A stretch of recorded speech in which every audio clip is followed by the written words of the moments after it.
Okay, this week's Orville episode, A Road Traveled Too Far, is what we're talking about next.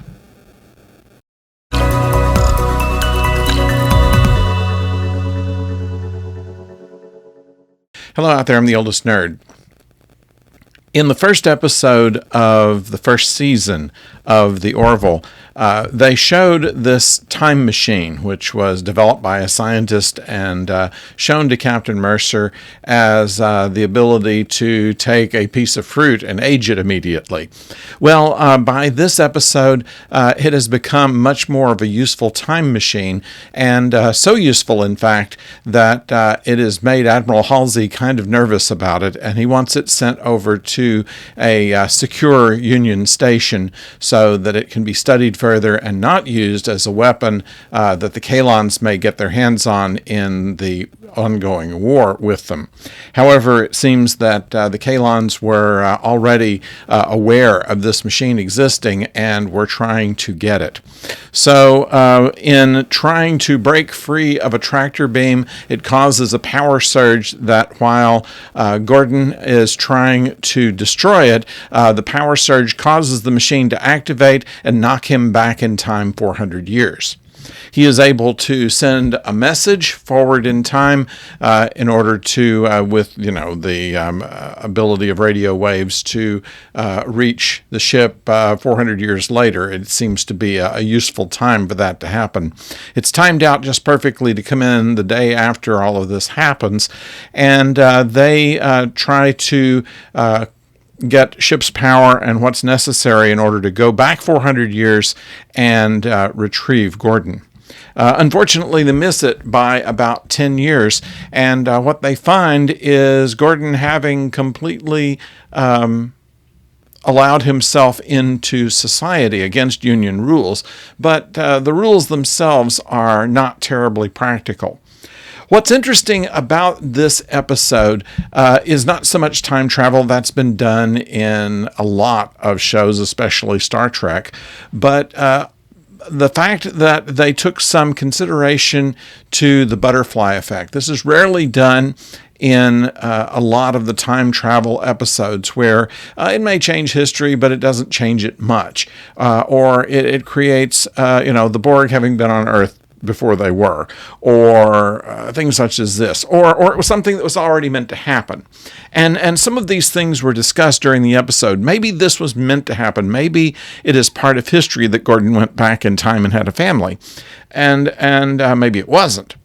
And they take all of the probabilities that anything that Gordon did or that his children would do could change history and keep the Union from being formed, or other things that would be just as bad. Just kind of the opposite of what Strange New Worlds was this week, in which Pike is given kind of a free peek into the future. In this case, we're seeing consequences of traveling into the past, even if it's accidental, and what they have to do about it. And the final solution was not a solution either, because what happens is that a beautiful family had to never exist. And that is a moral quandary there when you go back in time. Not only do you have to protect the time stream, but what do you do to the people that are created during this alternate timeline? Now, there's some gobbledygook about how much time you have before it really affects history, and that's just, armor plating the script so that they can go back and fix it before it actually has any effect. But in a sense, they do discuss a number of these things. Also, they explain how the quantum drive puts a field around the ship so it doesn't incur Einsteinian time dilation, and they try to use that in their favor, although they throw the explanation of how the engines work away when they're going to go just under light speed, which probably would not be possible without the quantum drive. So it's kind of I don't know how you would describe it exactly as to how they played around with the science. And of course, every science fiction show does. There is something that you have to say does not exist now, and you've got to invent it in order for the plot to advance. And that's what they did here.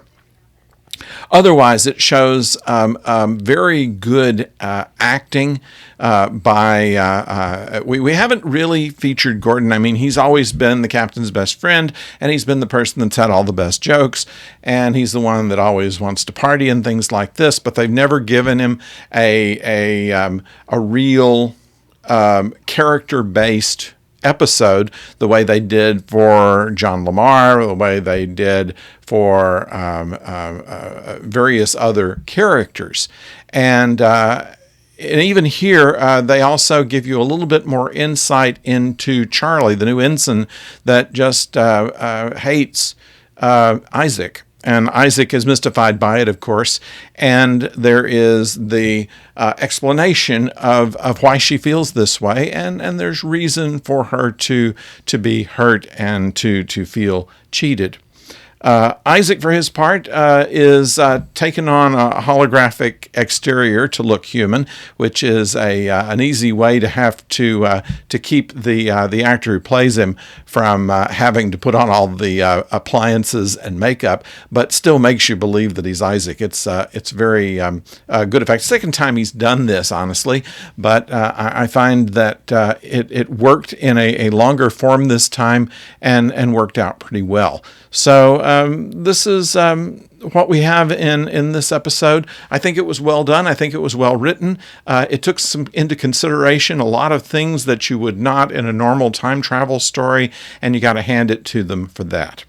So let me know what you think about in the comments. And of course, if you have not yet subscribed, please do so, because it helps us, and it doesn't hurt you at all. It doesn't cost you anything, doesn't do anything but just make you have an extra button click there, and we would certainly appreciate that. So until next time, don't go far.